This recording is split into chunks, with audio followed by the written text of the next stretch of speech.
ഒന്ന് രണ്ട് കാര്യങ്ങൾ പറയട്ടെ. ഞാൻ സാധാരണ എന്റെ പേഴ്സണൽ കാര്യങ്ങൾ പറയാറില്ല, ഇത് പേഴ്സണൽ അല്ല എങ്കിലും പറയാറില്ല, എങ്കിലും പറയുന്ന കാര്യം ഒന്ന് ശ്രദ്ധിച്ച് കേട്ടാട്ടെ. യൂട്യൂബിലുള്ളവർക്ക് തന്നെ കേൾക്കാം. ഞാൻ ഒരു കൃഷ്ണ എന്ന് പറഞ്ഞ ബൈക്കുകളാണ് ഉപയോഗിക്കുന്നത്. പക്ഷേ കുറച്ചു ദിവസമായിട്ട് ഞാൻ ആ വാഹനം കൊടുക്കണമെന്ന് വിചാരിക്കുമായിരുന്നു. കാരണം അതിന്റെ പ്രധാന കാര്യം അതിന്റെ മൈലേജ് ആണ്.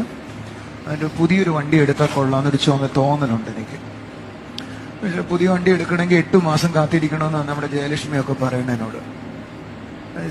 കാരണം ടൊയോട്ടയ്ക്ക് ആ വണ്ടിക്ക് 8 മാസത്തെ ഡിമാൻഡ്. സോ ഞാൻ ഈ ഇടയ്ക്ക് പോയി ഒരു സെക്കൻഡ് ഹാൻഡ് വണ്ടി കണ്ടു. 5000 കിലോമീറ്റർ ഓടിയിട്ടുള്ളൂ. അതിലേക്ക് ഷിഫ്റ്റ് ചെയ്യാനായിട്ട് പോകുന്നു. എനിക്ക് അതിന്റെ കൂടെ ക്രിസ്റ്റ കൊടുത്താൽ കുറച്ച് വില കിട്ടും. അതിന്റെ കൂടെ ഒരു 18 lakhs കൂടെ ഉണ്ടായാലേ വാങ്ങാനൊക്കത്തുള്ളൂ. CC ഇട്ട് എടുക്കാനാണ് പ്ലാൻ ചെയ്യുന്നത്. പക്ഷെ എനിക്കിങ്ങനെ തോന്നി CC ഇടാതെ നമുക്ക് എടുക്കാം. നിങ്ങളുടെ ഉള്ളിൽ തോന്നുക ബ്രദർ ഞാൻ ആ പൈസ തരാൻ തോന്നുവാണെങ്കിൽ വി ക്യാൻ ഡു ഇറ്റ്. ഒരു നല്ല ഹല്ലേലൂയ പറഞ്ഞു. 12 ലക്ഷം രൂപ വേണമെങ്കിൽ ഒരു വീട് മേടിക്കായിരുന്നു. അങ്ങനെ എന്തെല്ലാം ചെയ്യാം നമുക്ക്. ഒരു ഹല്ലേലൂയ പറഞ്ഞേ.